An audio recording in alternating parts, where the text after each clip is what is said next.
Langit Jakarta mulai meredup ketika Dr. Riana Putri melangkah memasuki ruang rapat Kementerian Luar Negeri.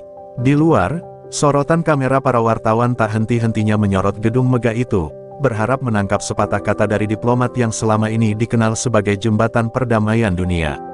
Namun, di dalam ruangan, suasana berbeda. Wajah-wajah serius mendominasi meja panjang, dengan tumpukan dokumen yang mencatat sejarah konflik Palestina-Israel. Rekan-rekan, suara Dr. Riana memecah keheningan, kita tidak sedang membicarakan statistik atau data diplomasi biasa. Ini adalah nyawa manusia, anak-anak yang tak berdosa, keluarga yang tercerai-berai, dan mimpi-mimpi yang dihancurkan oleh perang. Kalimatnya menggema, membawa hawa dingin yang membuat semua orang terdiam. Rapat itu membahas langkah-langkah konkret yang harus diambil Indonesia. Sebagai negara dengan pengaruh di dunia Islam dan Asia, tekanan Indonesia terhadap komunitas internasional tidak bisa diabaikan. Tetapi, Dr. Riana tahu, ini bukan sekadar tentang pidato diplomatik atau pernyataan resmi. Ia telah menerima laporan dari lapangan, ribuan warga Gaza hidup tanpa listrik, makanan, atau obat-obatan. Anak-anak tidur di bawah reruntuhan dengan tubuh gemetar kedinginan. Di sudut ruangan, seorang pejabat senior berbicara, Qatar dan Mesir telah menyatakan kesediaan untuk menjadi mediator. Tetapi, negosiasi ini sangat rapuh. Hamas dan Israel sama-sama keras kepala. Mereka saling menyalahkan, dan itulah kenapa kita ada di sini, potong Dr. Riana dengan tegas. Indonesia harus mengambil peran sebagai suara nurani. Jika mereka lupa apa artinya kemanusiaan, kita harus mengingatkan mereka. Tidak ada alasan untuk mengabaikan penderitaan rakyat Palestina. Malam itu, setelah rapat selesai, Dr. Riana tidak langsung pulang. Ia duduk sendiri di kantornya, menatap peta Gaza yang tergantung di dinding. Matanya terpaku pada gambar wilayah sempit itu, penuh luka perang. Di atas mejanya, sebuah bingkai foto tua mengingatkan dia pada masa kecilnya bersama ayahnya, seorang aktivis yang tak henti-hentinya menyerukan keadilan bagi Palestina. "Ini untukmu, ayah," bisiknya, setengah berjanji. Sementara itu, jauh di Gaza, seorang ibu berjuang menenangkan anaknya yang menangis ketakutan mendengar suara ledakan. Gambar-gambar ini yang terus menghantui pikiran Dr. Riana. Ia tahu, setiap detik yang terbuang bisa berarti nyawa yang hilang. Keesokan harinya, ia memimpin delegasi Indonesia yang bersiap terbang ke Doha untuk menghadiri pertemuan rahasia dengan para mediator dan pihak terkait. Saat ia melangkah ke pesawat, seorang wartawan bertanya, "Apa ibu yakin ini akan berhasil?" Dengan pandangan penuh keyakinan, ia menjawab, "Bukan soal berhasil atau tidak. Ini soal mencoba, karena jika kita berhenti mencoba, kita berhenti menjadi manusia." Pesawat yang membawa Dr. Riana dan timnya melesat di langit malam, menuju Doha, Qatar. Di dalam kabin, suasana hening. Dokumen-dokumen negosiasi memenuhi meja kecil di hadapan mereka. Wajah-wajah diplomat muda terlihat tegang, sementara Dr. Riana tetap fokus membaca laporan terakhir yang diterima dari perwakilan Indonesia di PBB. "Israel masih bersikeras mempertahankan blokade di Gaza," kata salah satu anggota timnya dengan nada cemas. "Mereka menuntut pengembalian sandera sebelum ada diskusi lebih lanjut." Dr. Riana menghela napas panjang. Ia tahu tuntutan ini hanya akan memperpanjang penderitaan warga Gaza. "Itu sebabnya kita ada di sini. Kita bukan hanya menegosiasikan gencatan senjata, tetapi juga memaksa mereka melihat nilai kehidupan yang telah mereka abaikan." Ketika pesawat mendarat di Doha, tim Indonesia langsung disambut oleh diplomat Qatar yang memandu mereka ke tempat pertemuan rahasia. Ruangan itu telah dipersiapkan dengan hati-hati, dengan penjagaan ketat di setiap sudutnya. Di sana, delegasi dari Qatar, Mesir, dan PBB telah menunggu, sementara perwakilan dari Hamas dan Israel duduk berseberangan dalam ketegangan yang hampir terasa di udara. Pertemuan dimulai dengan pidato pembuka dari mediator Qatar, yang menekankan pentingnya kesepakatan ini untuk mengakhiri penderitaan manusia. Namun, seperti yang sudah diduga, diskusi langsung berubah menjadi adu argumen sengit. Hamas menuntut diakhirinya blokade dan pembebasan ribuan tahanan Palestina, sementara Israel bersikeras bahwa keamanan mereka harus menjadi prioritas. "Berapa lama lagi kita akan membiarkan anak-anak mati di jalanan?" Suara Dr. Riana memotong keributan itu. Semua mata tertuju padanya. Ia berdiri, tangannya gemetar menahan emosi. Setiap hari tanpa kesepakatan berarti lebih banyak darah yang tertumpah. Kita bukan hanya bernegosiasi untuk wilayah atau politik. Kita berbicara tentang manusia, tentang kehidupan. Hening menyelimuti ruangan. Kata-kata Dr. Riana menembus kerasnya hati para delegasi. Bahkan, mediator PBB pun terdiam sejenak sebelum akhirnya melanjutkan diskusi dengan nada yang lebih tenang. Malam itu, ketika pertemuan berakhir tanpa kesepakatan, Dr. Riana tetap tinggal di ruangan itu, berbicara empat mata dengan mediator Qatar. Kita harus menemukan jalan tengah, katanya. Indonesia siap menjadi jembatan, tetapi kita butuh komitmen dari semua pihak. Kita tidak bisa membiarkan ini berlarut-larut. Di luar gedung, langit Doha dipenuhi bintang, kontras dengan gelapnya hati jutaan orang yang terjebak di Gaza. Di Jakarta, rakyat Indonesia menunggu dengan cemas, berharap bahwa perjalanan ini akan membawa secercah harapan bagi Palestina. Namun, di dalam hati Dr. Riana, ia tahu bahwa jalan menuju perdamaian tidak pernah mudah. Dan malam ini, perjuangan baru saja dimulai. Keesokan harinya, pertemuan dilanjutkan di ruang rapat yang sama. Atmosfer tetap tegang, namun ada kesan bahwa kata-kata Dr. Riana semalam mulai menggugah sebagian hati di ruangan itu. Bahkan, perwakilan Hamas dan Israel mulai berbicara dengan nada yang sedikit lebih terkendali, meski konflik kepentingan tetap mendominasi. Saat giliran Dr. Riana berbicara, ia kembali menekankan pentingnya melibatkan nilai-nilai kemanusiaan dalam diskusi. Gencatan senjata bukan hanya soal politik atau strategi. Ini adalah soal menghentikan siklus kebencian. Dunia sedang melihat kita, dan rakyat Palestina serta Israel menaruh harapan mereka di sini, katanya dengan suara yang tenang, namun tegas. Perwakilan Hamas yang selama ini menunjukkan sikap keras mulai terlihat mempertimbangkan usulan Indonesia untuk membuat kerangka awal kesepakatan. Jika blokade dapat dilonggarkan secara bertahap, kami siap membuka dialog, kata mereka, memberikan titik cerah pertama di tengah suasana yang serba sulit. Namun, Israel tetap bersikeras. Perwakilannya menolak melonggarkan blokade tanpa jaminan keamanan untuk warganya. Kami tidak bisa berkompromi jika serangan roket terus berlanjut, kata seorang delegasi dengan nada tegas. Situasi kembali memanas, dan diskusi nyaris berakhir buntu. Dr. Riana tahu, ini adalah momen kritis. Jika pertemuan berakhir tanpa hasil, akan sulit mengumpulkan kembali kepercayaan kedua belah pihak. Ia mengambil napas dalam dan berdiri. Dunia tidak butuh lagi kata-kata kosong. Kita semua di sini karena kita tahu, tanpa perdamaian, tidak ada yang menang. Kalian, para pemimpin di ruangan ini, punya kesempatan untuk mengubah sejarah. Jangan sia-siakan. Kalimat itu, dengan nada penuh keyakinan, perlahan melunakkan suasana. Delegasi dari Mesir, yang juga mendukung usulan Indonesia, memutuskan untuk mengajukan proposal baru, tahap awal gencatan senjata selama 42 hari, dengan pengawasan internasional. Usulan ini mendapat dukungan dari Qatar dan PBB. Hamas akhirnya menyetujui, meski dengan syarat bahwa blokade mulai dilonggarkan selama masa gencatan senjata. Israel, setelah tekanan dari para mediator, juga memberikan persetujuan dengan beberapa catatan. Momen itu, meski rapuh, terasa seperti titik balik. Saat pertemuan ditutup, Dr. Riana menatap dokumen yang baru saja ditandatangani. Ada rasa lega, namun ia tahu ini baru awal dari perjuangan panjang. Gencatan senjata bukan tujuan akhir, pikirnya. Ini adalah langkah pertama menuju jalan perdamaian yang lebih besar. Di malam yang sunyi, ketika Dr. Riana kembali ke kamar hotelnya, ia merenung. Di layar ponselnya, ia menerima pesan dari seorang sukarelawan di Gaza. Pesan itu berisi foto anak-anak yang tertidur di bawah puing-puing dengan harapan bahwa esok hari tak ada lagi suara ledakan. Dengan air mata menetes di pipi, Dr. Riana berbisik, "Untuk kalian, kami akan terus berjuang." Malam itu, Dr. Riana tak bisa memejamkan mata. Tatapannya terus tertuju pada layar laptop yang menampilkan laporan kerusakan di Gaza. Jumlah korban terus bertambah, bahkan saat gencatan senjata mulai dibahas. Ia tahu waktu adalah musuh terbesar mereka. Di sisi lain, tekanan internasional untuk segera mencapai kesepakatan juga semakin besar. Keesokan paginya, pertemuan dilanjutkan dengan suasana yang sedikit lebih cair. Setelah usulan gencatan senjata selama 42 hari diterima secara prinsip, pembahasan detail mulai dilakukan. Qatar dan Mesir, yang memimpin mediasi, memberikan agenda kerja kepada setiap pihak. Indonesia diminta menjadi salah satu pengawas independen yang memantau pelaksanaan gencatan senjata. Namun, diskusi belum selesai.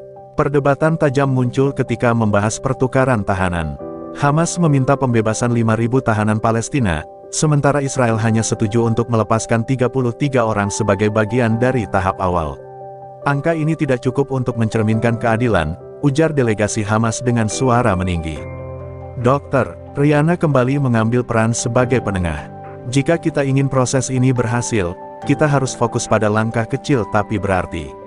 Pertukaran 33 tahanan bisa menjadi simbol awal, tetapi harus ada komitmen untuk terus membebaskan mereka yang dipenjara secara tidak adil. Ia menatap tajam kedua belah pihak, mencoba meyakinkan mereka. Usulannya diterima dengan berat hati. Hamas akhirnya menyetujui pertukaran tahap pertama, dengan syarat ada jadwal pembebasan tambahan dalam negosiasi berikutnya. Israel, meski tetap waspada, juga menyetujui. Langkah ini memberikan sedikit harapan bagi proses perdamaian yang rapuh. Ketika delegasi meninggalkan ruangan untuk istirahat, Dr. Riana tetap tinggal di tempatnya. Ia memperhatikan dokumen-dokumen yang berserakan di mejanya, pikirannya melayang jauh ke kamp pengungsian di Gaza. Di sana, ia tahu, setiap detik yang dihabiskan untuk negosiasi berarti semakin banyak anak yang tidur dalam ketakutan, semakin banyak ibu yang kehilangan harapan. Di luar ruangan, seorang diplomat Qatar menghampirinya. Anda telah melakukan banyak hal, Dr. Riana, katanya dengan nada kagum. Tanpa Anda, mungkin pembicaraan ini sudah berakhir sejak kemarin. Namun, Dr. Riana hanya tersenyum tipis. Diplomasi bukan soal siapa yang berjasa. Ini soal siapa yang berani terus mencoba, bahkan ketika hasilnya tidak pasti. Kalimat itu menjadi pengingat baginya sendiri bahwa perjuangan ini jauh dari selesai. Saat malam kembali tiba, kesepakatan awal akhirnya ditandatangani oleh semua pihak. Perwakilan PBB memuji upaya mediasi dan kerjasama negara-negara yang terlibat. Namun, bagi Dr. Riana, ini bukanlah akhir. Dalam hati, ia hanya berharap satu hal, agar keputusan kecil ini menjadi awal dari sesuatu yang lebih besar, sesuatu yang benar-benar bisa mengubah nasib Palestina. Di tengah malam, yang sepi, setelah kesepakatan awal tercapai, Dr. Riana kembali ke kamar hotelnya di Doha. Namun, ketenangan ruangan itu tidak mampu menenangkan pikirannya. Kesepakatan ini memang langkah maju, tetapi ia tahu, ada begitu banyak kerentanan yang mengintai. Gencatan senjata ini, seperti perjanjian lainnya, hanya setipis benang. Sekali ada provokasi, semuanya bisa runtuh. Sambil memandangi peta Gaza yang tergantung di dinding, pikirannya kembali pada perjalanan diplomatik panjang yang membawa Indonesia ke posisi ini. Bukan hanya tentang politik, tetapi juga sejarah panjang solidaritas dengan Palestina. Ia ingat betul bagaimana ayahnya dulu mengajaknya ke aksi-aksi solidaritas, menyerukan hak rakyat Palestina atas tanah mereka. Jangan pernah lelah berjuang untuk keadilan, meski hasilnya mungkin tak akan kita lihat, suara ayahnya terngiang dalam pikirannya. Pagi harinya, Dr. Riana memimpin delegasi Indonesia dalam diskusi lanjutan. Fokus pembahasan kali ini adalah mekanisme pelaksanaan gencatan senjata dan pengawasan internasional. Delegasi dari PBB mengusulkan pembentukan tim pengawas yang terdiri dari negara-negara netral, termasuk Indonesia. Tugas mereka adalah memastikan bahwa kedua belah pihak mematuhi perjanjian, terutama dalam hal penghentian serangan militer dan distribusi bantuan kemanusiaan. Namun, kembali muncul perdebatan. Israel menuntut akses penuh untuk memantau wilayah Gaza selama gencatan senjata, sementara Hamas menolak mentah-mentah, menganggapnya sebagai bentuk penjajahan terselubung. Ketegangan kembali memuncak, dengan masing-masing pihak saling menyalahkan. Melihat situasi yang kembali memburuk, Dr. Riana mengambil inisiatif. Jika kita terus berkutat pada ketidakpercayaan, maka kesepakatan ini hanya akan menjadi catatan di atas kertas. Bagaimana jika kita membentuk tim gabungan? PBB, negara mediator, bahkan mungkin perwakilan dari kedua pihak. Dengan cara ini, tidak ada yang merasa dirugikan. Usul ini membuat ruangan kembali hening.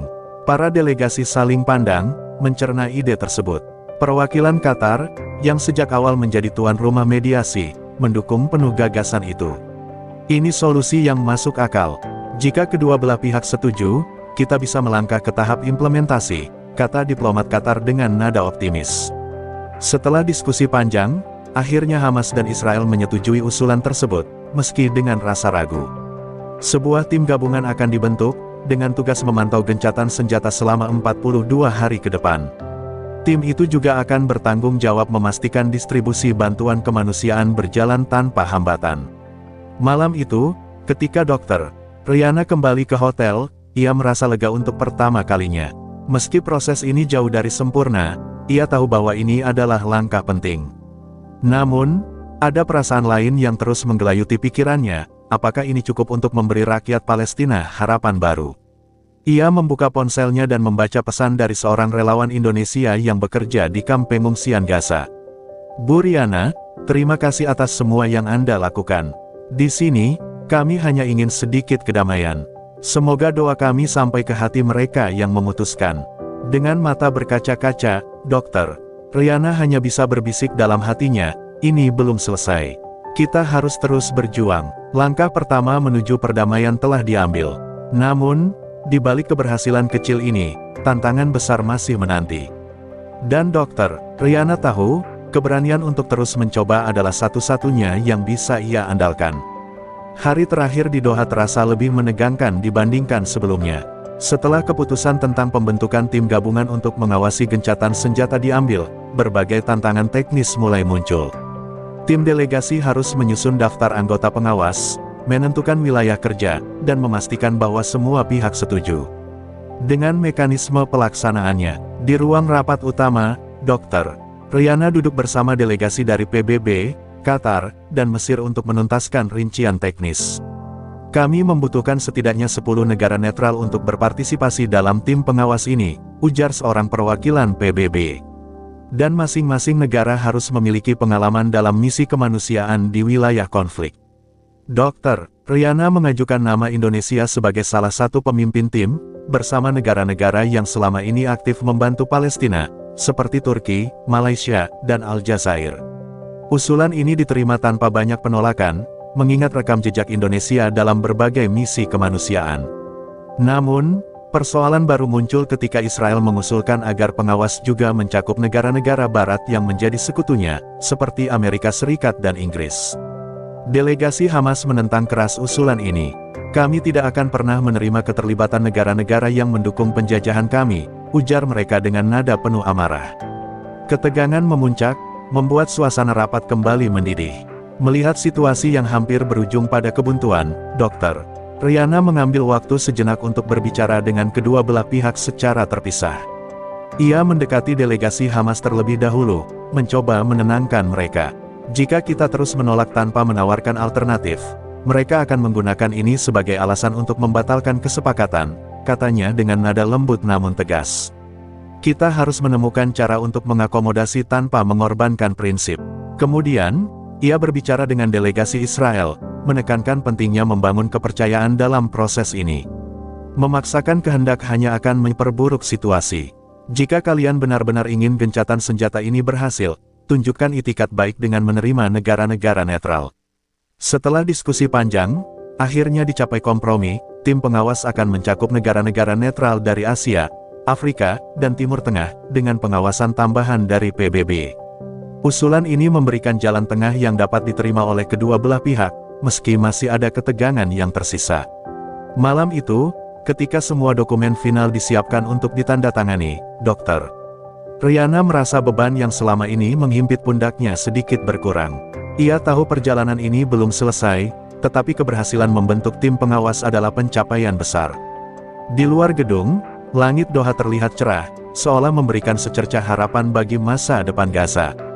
Saat kembali ke kamar hotelnya, Dr. Rihanna menerima telepon dari Menteri Luar Negeri Indonesia. Selamat, Rihanna.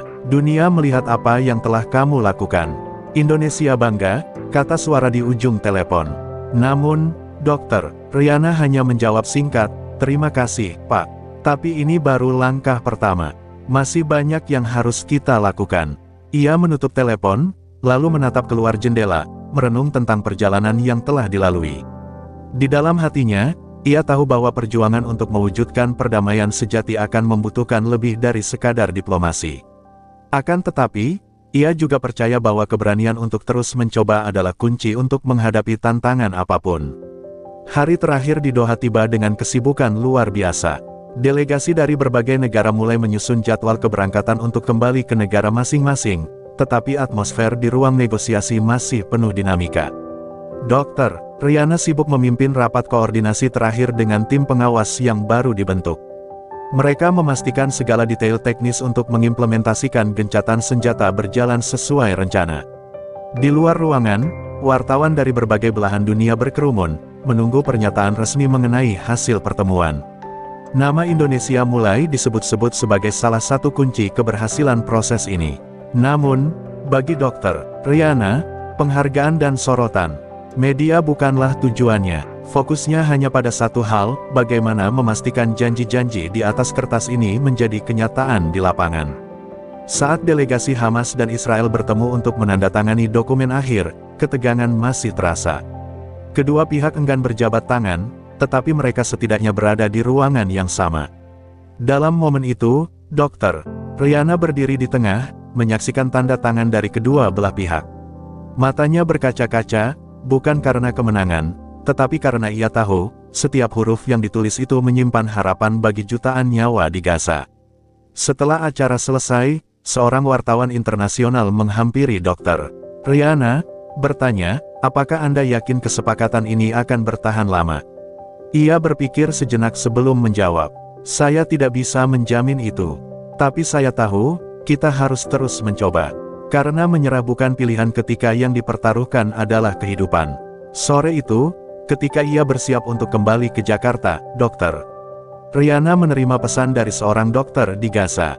Pesan itu berisi video singkat yang menunjukkan anak-anak di sebuah kamp pengungsian sedang menyanyikan lagu-lagu penuh harapan. Terima kasih telah memberikan kami kesempatan untuk bermimpi lagi, tulis dokter itu. Dalam penerbangan pulang, Dr. Riana memandangi langit malam yang gelap di luar jendela. Ia merasa lelah, tubuhnya terasa berat, tetapi hatinya tetap penuh semangat. Ia tahu, ini baru permulaan. Gencatan senjata adalah langkah awal yang rentan, tetapi juga pijakan penting menuju perdamaian. Di dalam hati, ia berjanji akan terus berjuang untuk mereka yang suaranya tidak terdengar. Bagi Dr. Riana, perjuangan ini bukan sekadar pekerjaan atau kewajiban diplomatik. Ini adalah panggilan jiwa, sebuah misi yang diwariskan dari generasi sebelumnya, dan sebuah tanggung jawab untuk masa depan. Dr. Riana tiba di Jakarta, disambut oleh senyum haru koleganya di kementerian. Namun, ia segera masuk ke ruang rapat untuk membahas langkah berikutnya. Karena bagi Dr. Riana, setiap detik adalah kesempatan untuk terus menciptakan